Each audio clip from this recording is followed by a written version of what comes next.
அனைவருக்கும் வணக்கம். நான் ஜோதிடர் தமிழரசன் பேசுகிறேன். இந்த சேனல் ஃபஸ்ட் டைம் பார்க்குறவங்களா இருந்தீங்கன்னா சப்ஸ்கிரைப் பண்ணிக்கோங்க, பெல் பட்டனை கிளிக் பண்ணிக்கோங்க, ஆல்கிற ஆப்ஷன் இருக்கும் செலக்ட் பண்ணிக்கோங்க. அப்போ தான் நாங்கள் போடுற வீடியோஸ் எல்லாமே உங்களுக்கு நோட்டிஃபிகேஷன் வரும். இன்றைக்கி நம்ம இந்த வீடியோவில் பார்க்க போகிற தலைப்பு ராகுகேது பயிற்சி. ராகுகேது பயிற்சி 2025 மிதுன ராசி நேயர்களுக்கு எப்படி இருக்குன்னு பார்த்துடலாம். மிதுன ராசி, உங்கள் ராசிக்கு ராகு 10ஆம் இடத்துல இருக்கார், மீன ராசியில் இருக்கார். கேது 4ஆம் இடத்துல கன்னி ராசியில் சஞ்சரிச்சிருக்காங்க. வர மே மாதம் 18ஆம் தேதி ஞாயிற்றுக்கிழமை இரவு 7:38 பார்த்தீங்கன்னா உங்களுக்கு ராகு கேது பயிற்சி நடக்கும். உங்கள் ராசிக்கு 10ல் இருக்க ராகு 9ஆம் இடத்துக்கு வந்துடுவாங்க. கேது 4ஆம் இடத்துல இருக்க கேது 3ஆம் இடத்துக்கு வந்துடுவார். எப்பவுமே பார்த்தீங்கன்னா ராகு கேது பார்த்தீங்கன்னா ஆன்டி கிளாக் வைஸ் ரிவர்ஸாக நகரக்கூடிய கிரகம். மற்ற கிரகமெல்லாம் அப்படியே ஸ்ட்ரைட்டாக போகும், உங்களுக்கு கிளாக் வைஸ் போகும். ராகுகேது மட்டும் ஒரு ஆன்டி கிளாக் வைஸ் நகரக்கூடிய கிரகங்கள். இந்த 2 கிரகங்கள் அப்படி தான் இருக்கும். ஏன்னா பார்த்தீங்கன்னா ராகுகேதுக்கு சொந்த வீடு கிடையாது, அது ஒரு நிழல் கிரகம், சாயா கிரகம். மற்ற கிரகங்களுக்கு பார்த்தீங்கன்னா மற்ற 7 கிரகங்களுக்கு ஒரு தனித்துவமான ஒரு அமைப்பு இருக்கும். ஆனால் ராகுகேது யார் வீட்டில் உட்காந்துருக்காரோ, எந்த வீட்டில் இருக்காங்களோ அந்த வீட்டு அதிபதி போல் செயல்படுவாங்க. ராகுகேதுக்கு சொந்த வீடு கிடையாது. ராகு பாம்பினுடைய தலைப்பகுதின்னு சொல்லுவாங்க. கேது பாம்பினுடைய உடல் பகுதி, வால் பகுதின்னு சொல்லுவாங்க. கேது விரக்திக்கு உண்டான கிரகம். கேது ஒரு இடத்துல இருந்து அந்த இடத்த வெறுப்பு கொடுத்துரும், தடங்களை கொடுக்கும். ராகு ஒரு இடத்துல இருந்துச்சுன்னா அந்த இடத்த பெருசுப்படுத்திகிட்டே போகும். ஏன்னா தலை மட்டும்தான் இருக்குது, அப்போ திருப்தி அடையாது. ஒரு மனுஷனுக்கு தலை இருந்துச்சுன்னா சாப்பாடு கொடுத்தா வயிறு இல்லைன்னா அப்படி சாப்பிட்டுட்டே இருப்பாங்கல்ல, அந்த மாதிரி தான் ராகு.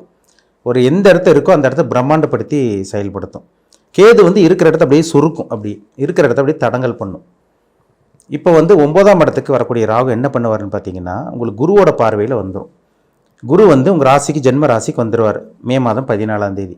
குரு பயிற்சி நடந்த 4ஆம் நாளே பார்த்தீங்கன்னா உங்களுக்கு ராகு கேது பயிற்சி 18ஆம் தேதி நடக்கும்.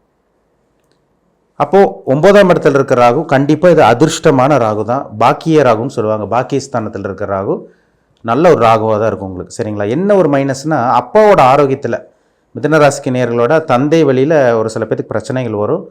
அப்பாவோட ஆரோக்கியத்தில் மட்டும் சின்ன சின்ன பிரச்சனைகள் வந்துட்டு போகிற மாதிரி வரும், ஆனால் பெரிய அளவுக்கு பாதிப்பு இருக்காது. ராகு 9ஆம் இடத்துல இருக்கிறனால புண்ணியஸ்தானங்கள் போகிறது, தீர்த்த யாத்திரை போகிறது, உங்கள் மனசுக்கு பிடிச்ச இடத்துக்கு போகிறது, ஒரு டூர் போகிறது, ஒரு அப்ராட் போகணுன்னு நினைக்கிறீங்க, தாராளமாக நீங்கள் போகலாம். அதுக்குண்டான நல்ல ஒரு நேரம் தான் இந்த நேரம். சரிங்களா? படிக்கக்கூடிய மாணவர்களுக்கு ஒரு அருமையான டைமுங்க அது.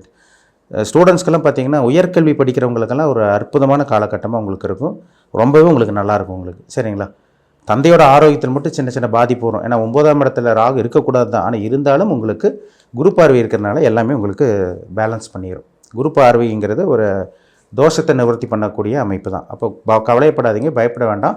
இந்த குரு பார்வை ராகு மேலே விழுகிறதுனால நிச்சயமாக அந்த ராகு பெரிய அளவுக்கு கெடுதல்கள் பண்ணவே முடியாது.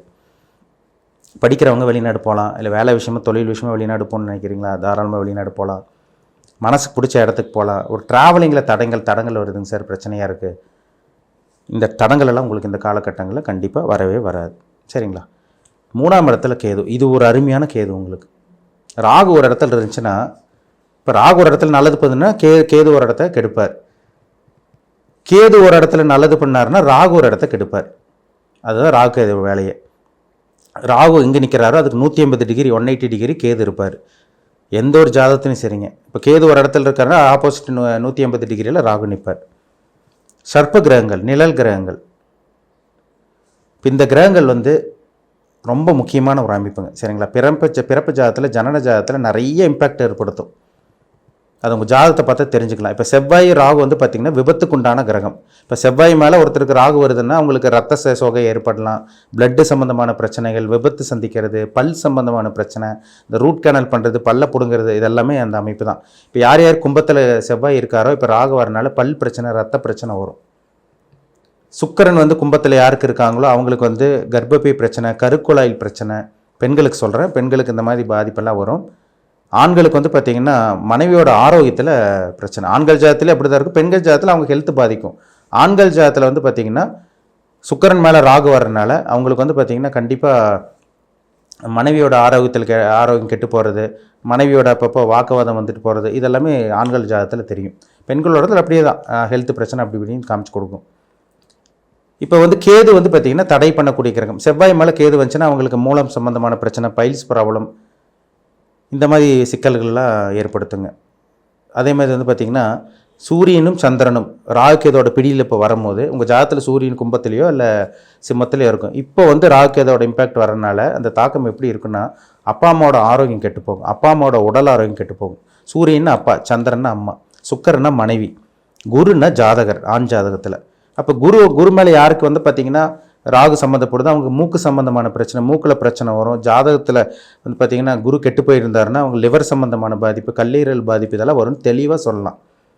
அதனால் உங்கள் ஜாதகத்தில் மற்ற கிரகங்களெல்லாம் எங்கே இருக்குன்னு பாருங்கள். ராகு கேது ரொம்ப முக்கியமான கிரகம். ராகு கேது இதை பற்றி பேசணுன்னா நம்ம பேசிட்டு போயிட்டே இருக்கலாம், அந்த அளவுக்கு விஷயம் இருக்குது. உங்கள் ஜனன ஜாதகத்தில் இந்த சாயா கிரகம் எந்த அளவுக்கு இம்பேக்ட் ஏற்படுத்துது, இப்போ வரக்கூடிய இந்த ராகு கேது பயிற்சி உங்கள் ஜாதகத்தில் இருக்கக்கூடிய கிரகத்து மேலே வரனால எந்த அளவுக்கு பாதிப்பு ஏற்படுத்தும், இல்லை ஏற்கனவே ஜாதகத்தில் ராகு கேதோட தொடர்பில் இருக்கா, இது எல்லாமே உங்கள் ஜாதகம் தனிப்பட்ட ஜாதகத்தை பார்த்தா தான் நம்ம துல்லியமாக சொல்ல முடியும். தனிப்பட்ட ஜாதகம் பாருங்கள், அதுதான் ரொம்ப முக்கியம்.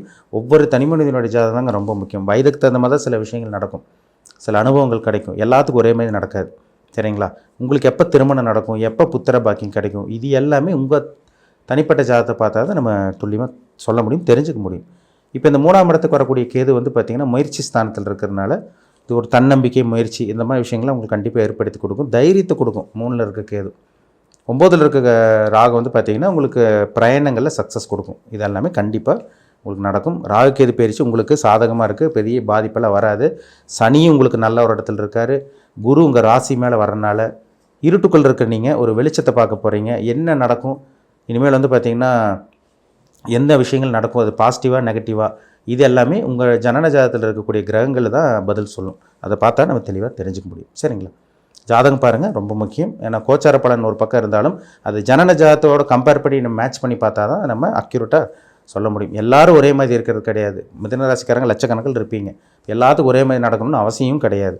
இப்போ உங்கள் ஜாதகத்தில் என்ன வயசு, உங்கள் ஏஜ் என்ன, டேட் ஆஃப் பர்த் என்ன, டைம் ஆஃப் பர்த் என்ன, பிளேஸ் ஆஃப் பர்த் என்ன, இதெல்லாம் வச்சு பார்த்தா தான் நம்ம கால்குலேட் பண்ணி நம்ம அக்யூரேட்டாக சொல்லலாம். எப்போ செட்டில் ஆவீங்க, எப்போ நல்லா இருப்பீங்க, உங்கள் வாழ்க்கை எப்போ மாறும். நல்லது நடக்கும்போது நீங்கள் என்ன வேணால் நீங்கள் வாழ்க்கையில் வந்து அப்படி பார்த்தீங்கன்னா நீங்கள் என்ன வேணால் பண்ணலாம், அது பாசிட்டிவாக போகும். கெட்டது நடக்கக்கூடிய காலகட்டங்கள் நீங்கள் என்ன பண்ணாலும் அது உங்களுக்கு தோல்வியாக தான் போகும். அந்த டைமில் எந்த விஷயத்தில் கேர்ஃபுல்லாக இருக்கணும், இது உங்கள் சுயஜாதத்தை பார்த்தா தான் நம்ம டீப்பாக தெளிவாக துல்லியமாக சொல்ல முடியும். மீண்டும் அடுத்த பதிவில் சந்திக்கும் வரை உங்களிடமிருந்து விடைபெறுவது உங்கள் ஜோதிடர் தமிழரசன். இந்த சேனல் பிடிச்சிருந்தால் உங்கள் நண்பருக்கு உறவினருக்கும் ஷேர் பண்ணுங்கள், லைக் பண்ணுங்கள், சப்ஸ்கிரைப் பண்ணுங்கள், பெல் பட்டனை கிளிக் பண்ணிக்கோங்க, ஆல்ங்கிற ஆப்ஷன் இருக்கும் அதையும் செலக்ட் பண்ணிக்கோங்க. அப்போ தான் நாங்கள் போடுற வீடியோஸ் எல்லாமே உங்களுக்கு நோட்டிஃபிகேஷன் வரும். நன்றி, வணக்கம்.